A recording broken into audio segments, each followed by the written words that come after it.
Hey guys, for those of you guys that are new to my stream, my name's Clover. I do live streams most every day about cryptocurrencies, not specifically about Bitcoin, but I wanted to talk about some of the recent news that's come out that's kind of been highlighting that the search "what is Bitcoin" has been one of the top searching trends lately when you're looking at some of the Google Analytics.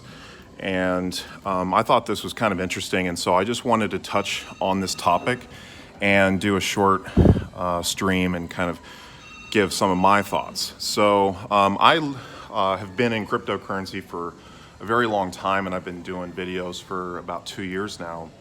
And I look at it a little bit differently. So when I'm looking at cryptocurrency as a whole, it's essentially digital cash. And for some people, that's a little bit hard for them to understand. There's still an adoption of phase for people that have a little bit of a hesitancy to get into something as volatile as cryptocurrency is.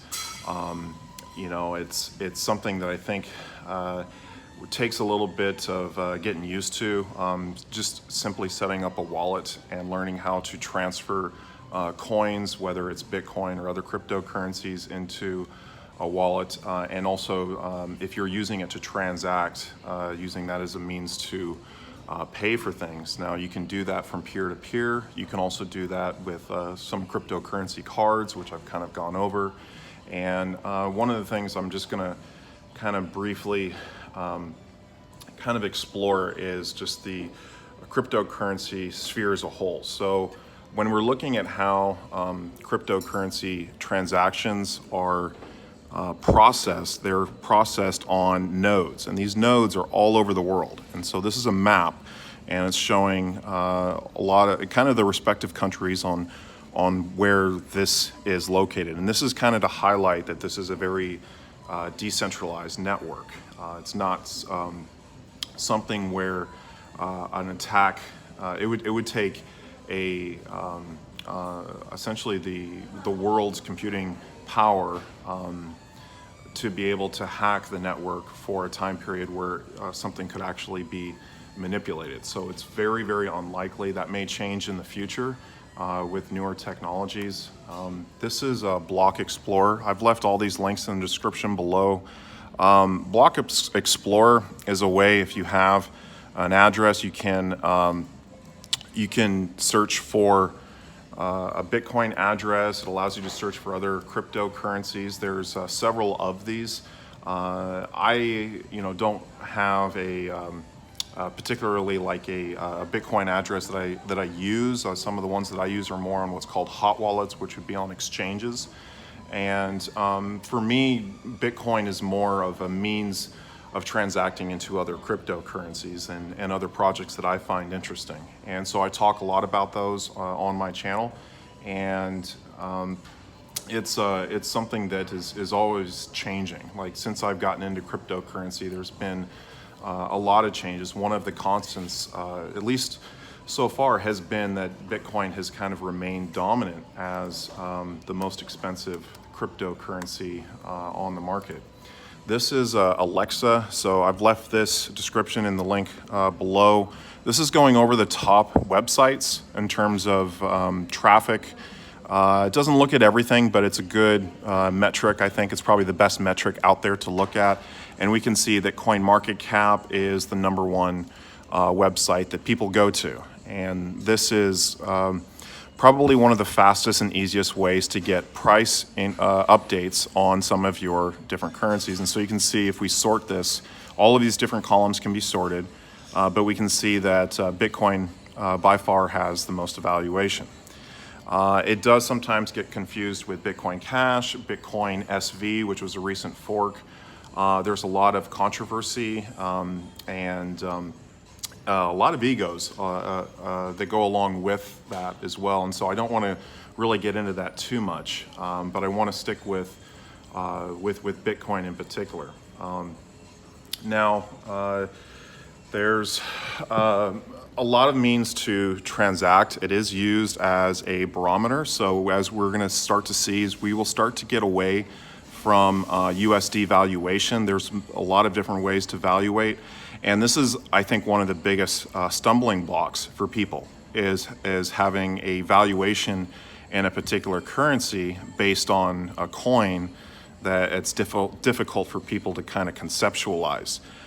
If you wanted to get something close to the dollar, Tether is going to be probably one of the ways to give you the best indicator in terms of its dollar price, because Tether is a transactional currency that tends to be one that is used to get in and out of the market, in and out of cryptocurrency. If you feel like the market's going to go down, you can hold your value in Tether, and we see that is currently one of, if we sort this by volume, Tether is right behind Bitcoin in terms of volume, and Ethereum, which is one of the biggest platforms with some of the projects that I'm in. It's kind of a generation 2.0 blockchain. It does have a lot of limitations with it in terms of scaling issues and things like that some of the newer platforms are kind of solving. So you see like EOS has been branded like a 3.0 blockchain. And a Ripple we're seeing right now with the #2 market cap, even though it has a lot of criticism because it is a centralized currency that is under the control of a particular company. They've been doing a lot of different things in terms of partnerships with corporations and companies. So it has been something that has helped to grow the space a little bit, though it is a little bit against some of the decentralized principles and philosophies behind a currency like Bitcoin and even Ethereum. So that is kind of like my basic definition, and the way I'm looking at it is it's a decentralized electronic currency without the need for central banking. And because of that, it kind of is become more of a libertarian, freedom-fighting, almost anarchist cryptocurrency in a way. And there's a lot of different personalities that are in cryptocurrency, and I really like that aspect about it because it's a much more getting away from some of the corporate oligarchies that we see in society today. So that is my basic overview. I wanted to keep this video nice and short. I have also, if you're looking to, you want to connect with my community and connect with me, I've left 2 links. I'm going to put them pinned in the comment section below. One is to my Telegram and one is to my Discord channel. So those are ways to, if you want to reach out to me. It's also a way for you to connect with other people in the community that are also crypto-minded. I have a lot of cryptocurrency YouTubers that also are come and comment on my streams, and